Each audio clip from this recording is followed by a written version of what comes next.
શ્રી શિવ મહાપુરાણ. શ્રી શિવ મહાપુરાણ એના લેખક છે મહર્ષિ વેદ. અને આપણે બીજાનો 11નો બીજો ભાગ આવ્યા છીએ. બીજાનો 11નો બીજો, ચંડિકા પ્રાગટ્ય અને બ્રહ્માનું વરદાન. ચંડિકા પ્રાગટ્ય અને બ્રહ્માનું વરદાન. જો મારા આપણે એક કડી ભગવાનને યાદ કરશું અને યાદ કરી અને લેશું.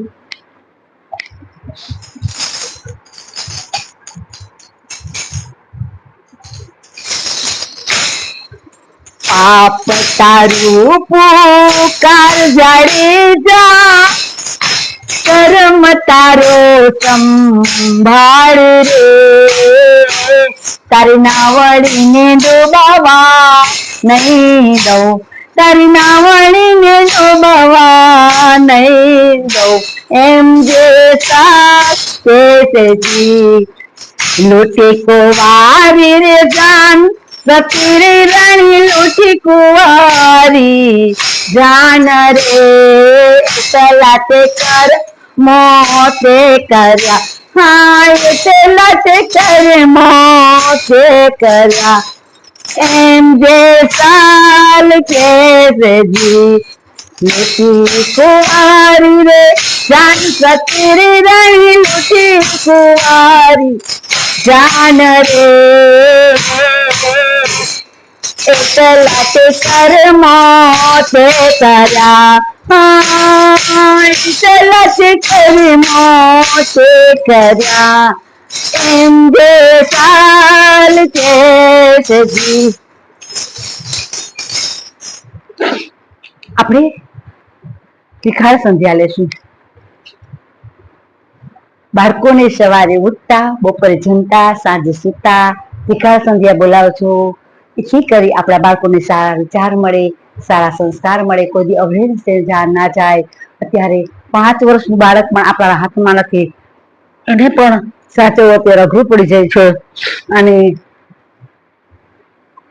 બની શકે તો તમે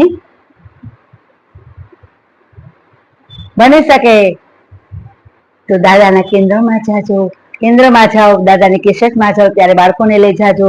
જો 1 વર્ષનું બાળક હશે ને, હાલતા ચાલતા શીખી જાય ને, જો તમે કુદરતી દાદાના વિચાર માને એમાં પડી જશો ને, તો એટલા એના બાળકોને સંસ્કાર સરસ મળશે ને, કહેશે કે ના, ઉઠીને પેલા વડીલોનો અંગૂઠો ગોતશે.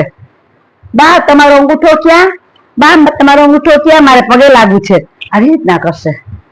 આપણે બીજો ભાગ આવ્યા છે 11માનો. એનું થળ છે ચંડિકા પ્રાગટ્ય અને બ્રહ્માંડનું વરદાન.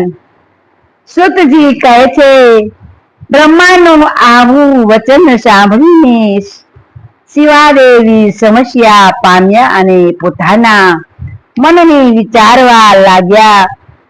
પોતાના મનમાં વિચારવા લાગ્યા, ઓહો, આ તો ઘણું જ આશ્ચર્ય કહેવાય. કારણ કે બ્રહ્મા તે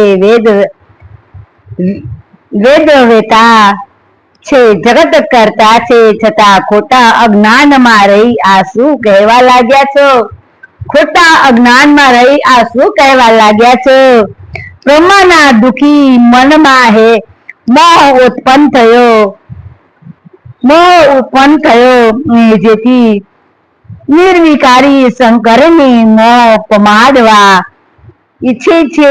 શિવ પરમેશ્વર છે, તેજ રુદ્ર નામે પૂર્ણ સ્વરૂપ પ્રાગટ્ય છે, અને તેજ રુદ્રને આ બ્રહ્મા પોતાનો પુત્ર અને સામાન્ય દેવ જેવા માની મોહ પ્રમાણમાં માંગે છે, મોહ પમાડવા માંગે છે.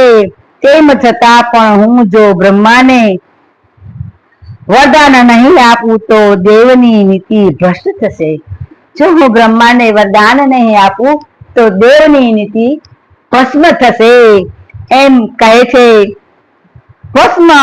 ભ્રષ્ટ થશે. અને તો આખરે મારે શું કરવું જોઈએ? જેથી પ્રભુ શંકર મારા પર ક્રોધિત ન થાય. તેથી પ્રભુ શંકર મારા પર ક્રોધિત ન થાય. એમ વિચારી શિવાએ શિવનું ધ્યાન ધર્યું અને શિવની આજ્ઞા મેળવી અને બ્રહ્માને કહેવા લાગ્યા.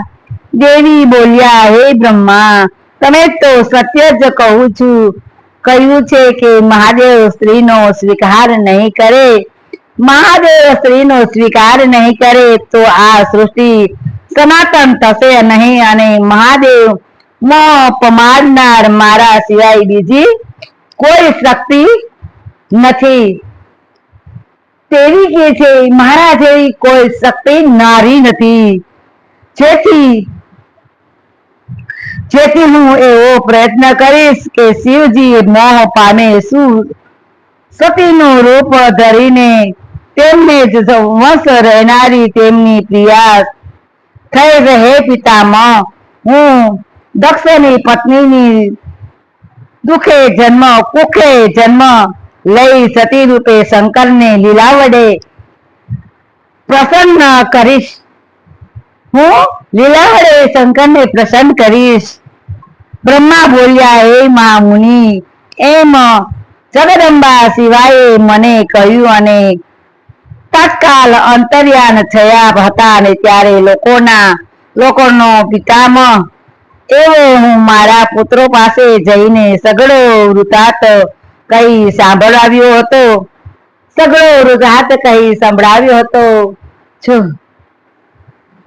સતી શું કે છે કે સતી રૂપે શંકરની લીલા વડે પ્રસન્ન કરીશ. અને બ્રહ્મા બોલ્યા, હે મહામુનિ, એમ જગદંબા શિવાએ મને કહ્યું. તાત્કાલ અંતર્ધ્યાન થયા અને ત્યારે લોકોનો પિતામહ એવો મારા પુત્રો પાસે જઈ સઘળો વૃતાંત કહી અને સંભળાવ્યો હતો. વાહ! જો માં છે ને, એને કેટલા 64 સ્વરૂપ થયેલા હતા. આપણે આવ્યા છીએ 12મો આવ્યા છીએ. 12મું આવ્યા છીએ. એનું નામ છે શિવાદેવીનું દક્ષને વરદાન. શિવાદેવીનું દક્ષને વરદાન. કેવું મસ્ત સ્થળ છે. જો તમે સાંભળો તો બધા ફેમિલીમાં સાંભળજો. અને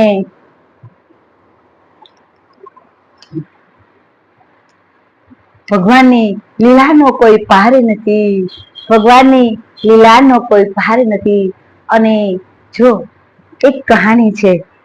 એક વડીલ હતા. એ લાલાની એકદમ સરસ ભક્તિ કરતા હતા. સતત એની ભક્તિમાં લીન હતા. જમે તો પણ પ્રભુને યાદ કરે, પાણી પીએ તો પણ પ્રભુને યાદ કર્યા વગર પાણી ના પીએ, ડગલો ભરે તો પણ પ્રભુને યાદ કરે. એવી રીતના લાલાને એકવાર પડી ગયો અને રોવા માંડ્યો. તો એની સાથે વાતું કરે. લાલાની હારે વાતું કરે. અરે હું કે મારી લાલાને લાગી ગઈ છે, તું હા ન કર, જા મારે લાલાને તો ડોક્ટર બોલાવી, દવા લઈ આવી અને એને દવા ખવડાવ. મારો લાલો રડે છે, એને બાયકું છે. એવી રીતના એને તો ઘર આખું માથે લીધું. નહીં, મારા લાલાને ગમે એમ થાય, તું ગમે એમ ખાય કે મારો લાલો રોવે છે કે મારાથી જો કે લઈ આવ, એને દવા લઈ. અરે આજુબાજુ વાળા કે કોઈ કે લાલાને લાગતું હશે કે લાલો તો એ કે પિત્તળની મૂર્તિ છે ને થોડુંક લાગે કે હકીકતમાં બા તો રોજ એની હારે વાતો કરે છે. એમ આપણે બાળકની હારે વાતો કરીએ એવી રીતના એ લાલા હારે વાતો કરે. અને જો તમે સાચા દિલથી યાદ કરો તો એ તમારી અંદર જ છે. ડગલે ને પગલે તમારું કરતો હરતો બધું જે ઈચ્છે, એના સિવાય તમે ડગલું પણ આગળ ના ભરી શકો. એના સિવાય કશું જ તમારી ન થાય. પાંદડું પણ ન હલી શકે. જો લાલો હોય ને પાંદડામાં તો જ પાંદડું ડગી શકે. નકર પાંદડું મારી અંદર થી હરી વયો જાય ને તો હું પણ ના હાલી શકું. મારું પણ ગજું નથી. મારું હરી છે ને અંદર, તો હું ગમે ત્યાં કદાચ દરિયો પાર કરીને પાછી આવું ને તો હું આવી જઈશ. દરિયો પણ પાર કરી જઈશ. એવી મારા શક્તિ છે. તો મારો હરી ના હોય અને મારો હરી અંદર થી વયો જાય તો હું અહીંયાથી પડી જઈશ તો ઉપર મને બોલાવી લેશે. કારણ કે એ છે તો આપણે છીએ. જો એ ના હોય તો આપણે ડગલું પણ ભરી ના શકે, આપણે આંખ પણ ન ઉઘડે સવારે. રામ બોલો ભાઈ રામ. ડગલે ને પગલે હરી તમે મારી હારે રેજો, ડગલે ને પગલે હરી તમે મારી હારે રેજો, દુઃખમાં ને સુખમાં હરી તમે મારી હારે રેજો, દુઃખમાં ને સુખમાં હરી તમે મારી હારે રેજો. હું જ્યાં જાઉં ત્યાં મોર અને હું તમારી પાછળ, હું જ્યાં જાઉં ત્યાં તમે મારી મોર અને હું તમારી પાછળ. કદાચ હું ભૂલી જાઉં તો પ્રભુ તમે મને ન ભૂલતા, એવી મારી પ્રાર્થના છે. પ્રભુ હું ક્યાંક જાઉં અને તમને ભૂલી જાઉં પણ તમે મને ન ભૂલતા, પ્રભુ મારી એવી પ્રાર્થના છે.